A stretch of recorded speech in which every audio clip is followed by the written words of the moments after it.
Is it over? I'm not sure if we're going to start. I thought it was a list of questions you might start reading. So what is some of your earliest childhood memories that were either difficult or the funnest? Oh, I guess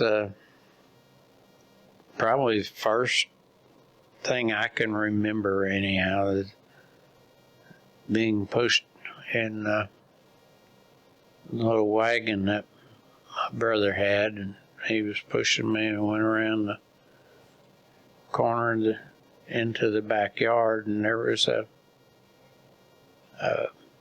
wooden lawn chair sitting in one of those Adirondack chairs sitting out there, and I got too close to it, and it had a nail sticking out of it, and it ripped a big gash in my knee.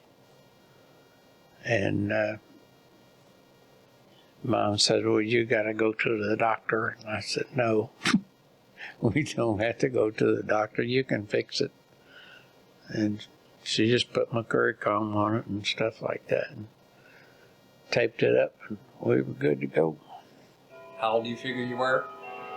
I'm figuring probably 7, 8, somewhere along in there. Had my legs hanging over the side of that little red wagon. So that's my first remembrance of history. So that wouldn't be your funnest memory. Probably not. No. You played basketball at Bar Eve, right? Yeah. Was it Bar Eve? Well, it was Montgomery High School at the time. Yeah. I played for St. Peter's before that. 7th and 8th grade team, and played for Montgomery High School, the Vikings, a couple of years, I guess, and decided to ditch it. We had our coach fired. We had a kid, he was a year older than me, I think.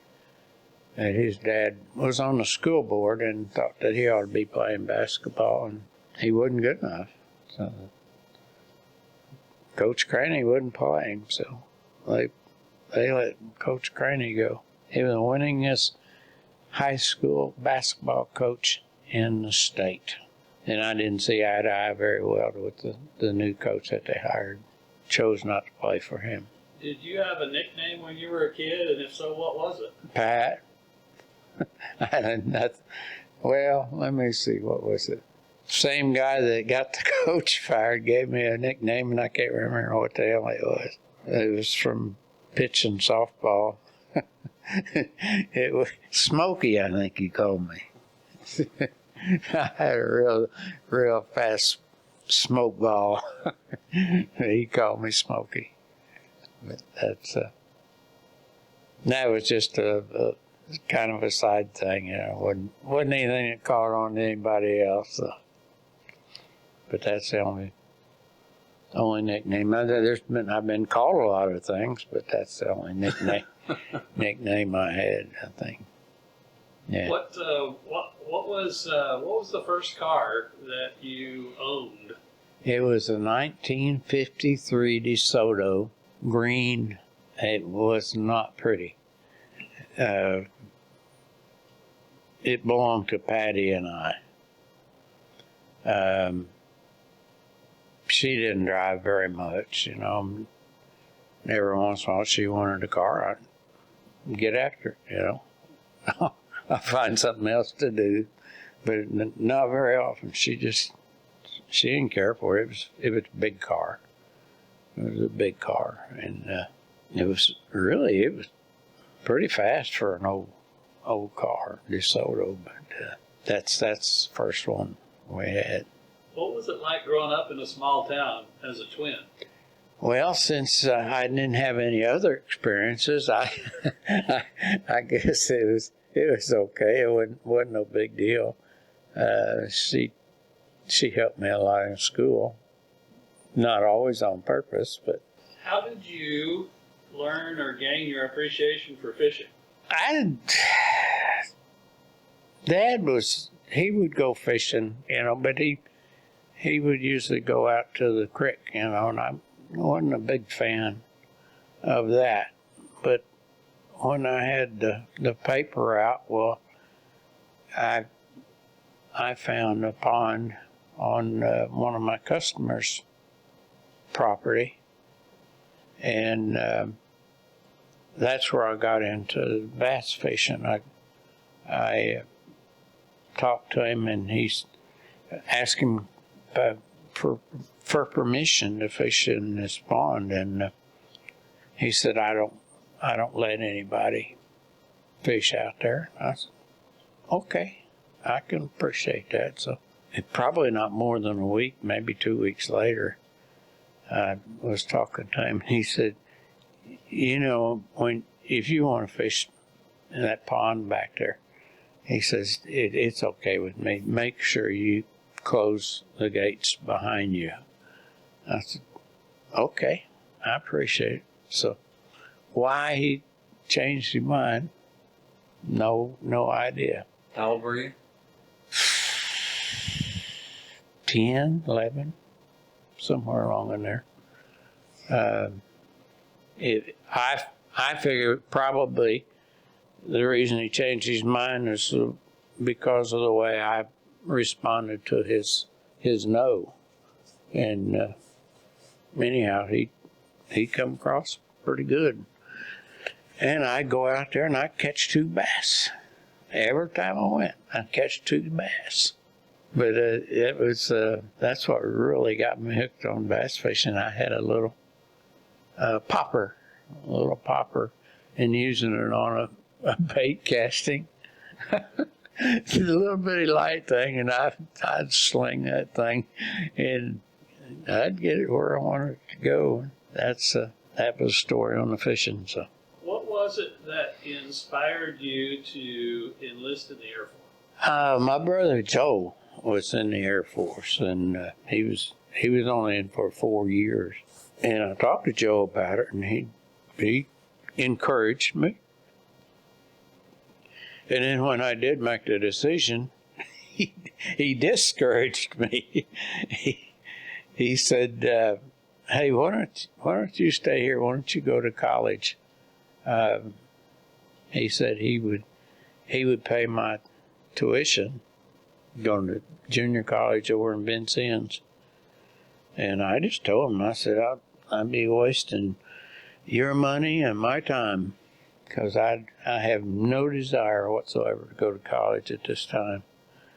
And he said, well, let's try it. And I said, no, let's don't. So I went in the Air Force. That was it. When you look back at your service, what makes you most proud of what you did in the military for the country, any of that? What brings you a sense of pride in your service? Oh, I don't know. Just the fact that I was serving my country, not in a war zone or anything else like that. But I do feel a heck of a bit of pride for having served our country. And I don't know if there's anything I did that made it safer, but put quite a few people in the Air Force through the recruiting process, and maybe that helped. But that's it. Prior to recruiting, what were your other jobs? Okay, I went to school, training to become aircraft refueler.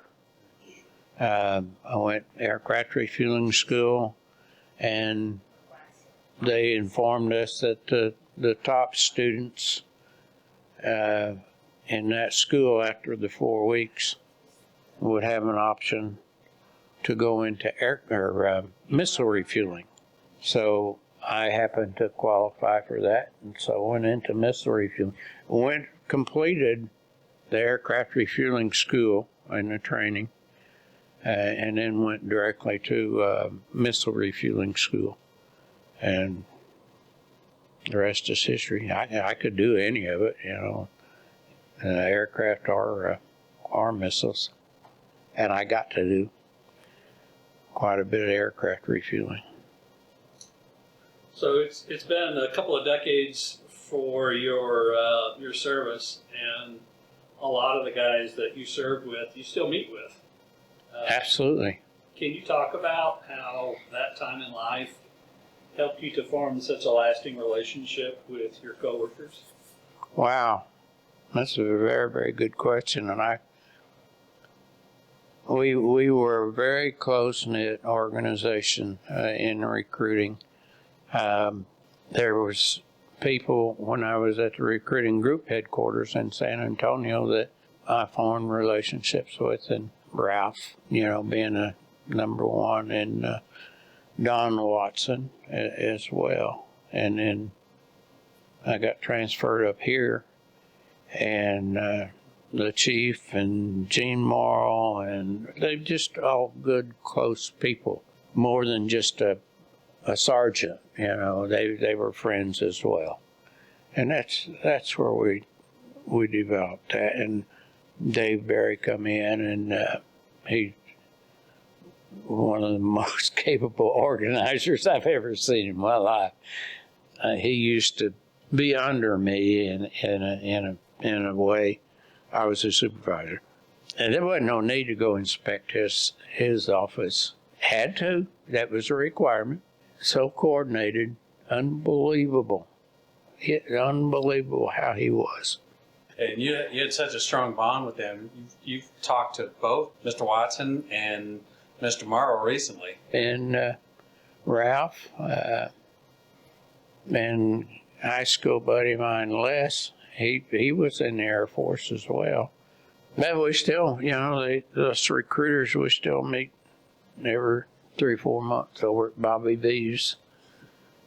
Get us a beer and a nachos. Of your two careers, you had both Air Force career as well as an Allstate career. Yeah, I couldn't hold a job. Yes, selling intangibles for your lifetime. Yeah. What do you consider your best accomplishments there in either one of those areas? Never thought much about accomplishments. You just always took pride in doing my job and doing it well. The biggest thing, recruiting, that was cut and dried. You had so much you had to do, and you did that and went on.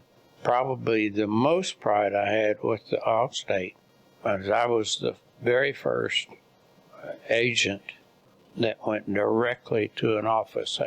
Every agent started their career on a booth in Sears stores. And that's where they built up a client base before they went into an office. I've often said that the superintendent, Allstate that I worked for, expected me not to make it because of my age. And I think the only reason that he hired me is because I had a degree. There were stories that I got from here and there that he wasn't in favor of me being hired, but chose to do so because I filled all the squares and put me directly into an office because he didn't think I would be able to hack it. I did. What character traits or flaws that you and Mom have do you see in Mark and I? That's hard to answer. You guys, both of you, know how to get along with people. And that's a trait that I think we have that you guys inherited and that we passed on, and which I'm so proud of. That would be my answer, yeah. Because that's special. Not everybody has that. Not everybody has that. And you see so many people with gloomy faces, wherever you go. And you think, I wonder if they have any friends. And you got to be a little bit loose, you know, to get by in this world. So I read something years ago that talks about how families who camp together, go camping a lot, build strong bonds with one another. And what inspired you guys to take us camping all the time? well, it was fun. That, you know, we didn't have a lot of money. It's not like we could take off and go on vacation or something. Rather than just sit around the house weekend after weekend after weekend, well, our friends enjoyed camping, and damn if we didn't too, you know. And it was fun. You know, you get out, you guys could go run and jump in the water. Jump in a lake.